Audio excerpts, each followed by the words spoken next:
నమస్కారం.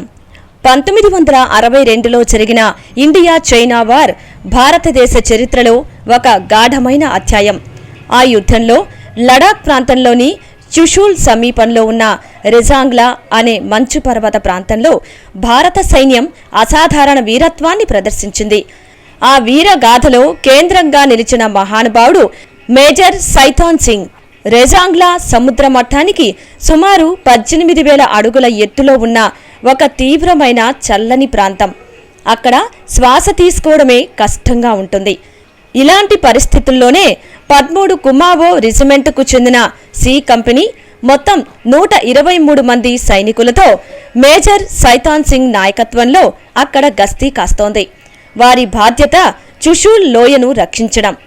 నవంబర్ 18, 1962 ఉదయం మంచుగాలులు గట్టిగా వీస్తున్నాయి. అప్పుడు అకస్మాత్తుగా చైనా సైన్యం భారీ సంఖ్యలో రెజాంగ్లా వైపు దాడి ప్రారంభించింది. భారత సైన్యం వద్ద ఉన్న సైనికుల సంఖ్య చాలా తక్కువ, ఆయుధాలు కూడా పరిమితంగానే ఉన్నాయి. అయినా మేజర్ సైతాన్ సింగ్ తన సైనికులను ధైర్యపరిచాడు. మన భూమిని మనం కాపాడాలి, వెనక్కి తగ్గే ప్రసక్తే లేదు అని ఆయన తన జవాన్లకు చెప్పాడు.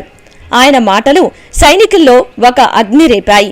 ప్రతి ఒక్కరూ చివరి శ్వాస వరకు పోరాడాలని నిర్ణయించుకున్నారు. చైనా సైన్యం తరంగాల్లా ముందుకు దూసుకొస్తోంది. ప్రతి దాడిని భారత సైనికులు ధైర్యంగా ఎదుర్కొన్నారు.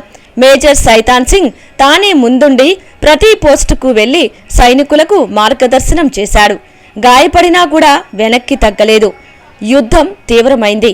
చైనా సైన్యం భారీ ఆయుధాలతో దాడి చేస్తోంది. అయినా కూడా భారత సైనికులు ఒక్క అడుగు వెనక్కి వెయ్యలేదు. వారు తమ స్థావరాన్ని చివరి వరకు కాపాడారు. ప్రతి జవాన్ తన చివరి గుండుతో, చివరి శక్తితో పోరాడాడు. మేజర్ సైతాన్ సింగ్ కూడా తీవ్రమైన గాయాలు పొందాడు. అయినా తన సైనికులను విడిచిపెట్టలేదు. ఆయన్ను సురక్షిత ప్రాంతానికి తీసుకెళ్లాలని ప్రయత్నించిన సైనికులకు నన్ను వదిలేయండి, మీరు మీ స్థానాలకు వెళ్లి పోరాడండి అని ఆదేశించాడు. చివరకు ఆయన ఒక రాయి వెనుక తలదాచుకుని గాయాలతోనే వీరమరణం పొందాడు. ఆ రోజు జరిగిన యుద్ధంలో 123 మంది సైనికుల్లో 114 మంది వీరమరణం పొందారు. కానీ వారు చూపిన ధైర్యం, త్యాగం చరిత్రలో చిరస్మరణీయమైంది. చైనా సైన్యం భారీ నష్టాలను చవిచూసింది. రెజాంగ్లా యుద్ధం భారత సైన్యం యొక్క అత్యుత్తమ వీరగాథల్లో ఒకటిగా నిలిచింది. తరువాత మంచు కరిగినప్పుడు భారత సైన్యం అక్కడికి వెళ్లి చూసిన దృశ్యం హృదయ విదారకం.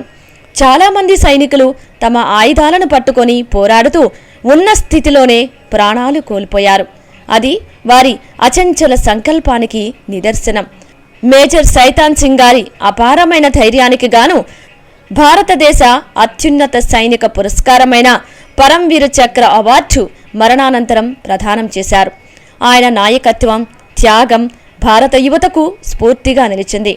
రెజాంగ్లా యుద్ధం మనకు ఒక గొప్ప పాఠాన్ని నేర్పుతుంది. దేశం కోసం పోరాడే సైనికుల ధైర్యం, త్యాగం ఎప్పటికీ మరువలేనిది. మేజర్ సైతాన్ సింగ్ వంటి వీరులు ఉన్నంతకాలం భారతదేశం ఎప్పటికీ బలంగా నిలుస్తుంది. ఈ కథ మన హృదయాల్లో దేశభక్తిని నింపుతుంది. మంచు పర్వతాల్లో ప్రాణాలను పణంగా పెట్టి దేశాన్ని కాపాడిన ఆ వీరుల్ని మనం ఎప్పటికీ గౌరవించాలి. వారి త్యాగం వల్లనే మనం ఈరోజు స్వేచ్ఛగా జీవిస్తున్నాం. జై హింద్. సర్వేజన సుఖినో భవంతు. మరొక సైనికుని కథలో మళ్ళీ కలుద్దాం.